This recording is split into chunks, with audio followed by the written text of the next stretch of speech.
നമസ്കാരം. അബദ്ധങ്ങൾ ചിലപ്പോൾ പൊട്ടിച്ചിരിക്ക് വഴിമാറാറുണ്ട്. മാത്രമല്ല, ഓരോ കാലത്തും ചില ശബ്ദങ്ങൾ തലമുറകളെ ഏറെ സ്വാധീനിക്കാറുമുണ്ട്. 90കളിലെ തലമുറ ഏറെ കേട്ട അത്തരമൊരു ശബ്ദമാണ് ദൂരദർശൻ്റെ വാർത്താ വായനയ്ക്ക് മുന്നേയുള്ള സംഗീതം. ആ ശബ്ദത്തിന് പിന്നാലെ റെയിൽവേയുടെ അനൗൺസ്മെൻറ്റുകളും നമ്മുടെ മനസ്സിലേക്ക് കയറിക്കൂടിയ ഒന്നാണ്. യാത്രക്കാരുടെ ശ്രദ്ധയ്ക്ക് എന്ന് തുടങ്ങുന്ന അനൗൺസ്മെൻറ്റ് എവിടെ കേട്ടാലും നമ്മളൊന്ന് കാതുകൂർപ്പിക്കും.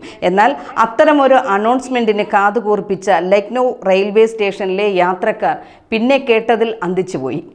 റെയിൽവേ അനൗൺസ്മെൻറ്റ് ചെയ്യുന്ന ഉദ്യോഗസ്ഥ തൻ്റെ മൈക്ക് ഓഫ് ചെയ്യാൻ മറന്നുപോയതായിരുന്നു കാര്യങ്ങൾ വഷളാക്കിയത്. കഴിഞ്ഞ ദിവസം ലക്നൗ ചാർബാഗ് റെയിൽവേ സ്റ്റേഷനിൽ നടന്ന സംഭവത്തിൻ്റെ വീഡിയോ ഇപ്പോൾ സമൂഹ മാധ്യമങ്ങളിൽ വൈറലായിക്കൊണ്ടിരിക്കുകയാണ്. പ്ലാറ്റ്ഫോമിലേക്ക് തങ്ങളുടെ ട്രെയിൻ വരുന്നതും കാത്ത് നൂറുകണക്കിന് ആളുകൾ നിൽക്കുന്നതിനിടെയാണ് ആ പതിവ് ശബ്ദം ഉയർന്നത്. പിന്നാലെ അറിയിപ്പ് ആരംഭിച്ച് യാത്രക്കാരുടെ ശ്രദ്ധയ്ക്ക് പതിവ് പോലെ ആരംഭിച്ച ആ അനൗൺസ്മെൻറ്റിനായി ആളുകൾ ചെവി കുറിപ്പിച്ചു. പക്ഷേ യാത്രക്കാർ പിന്നീട് കേട്ടത് ട്രെയിൻ ഏത് പ്ലാറ്റ്ഫോമിൽ വരുമെന്നല്ല, മറിച്ച് ഒരു നാണവുമില്ലാത്ത മനുഷ്യൻ, അയാൾ ഒരു സ്ത്രീയെ തുറിച്ചു നോക്കുന്നത് കണ്ടില്ലേ എന്നായിരുന്നു. അല്പസമയത്തിന് ശേഷം അങ്ങനെ എൻ്റെ കുടുംബം ഈ ജോലിക്ക് പോകാൻ എന്നോട് പറഞ്ഞു എന്നും യാത്രക്കാർ കേട്ടു.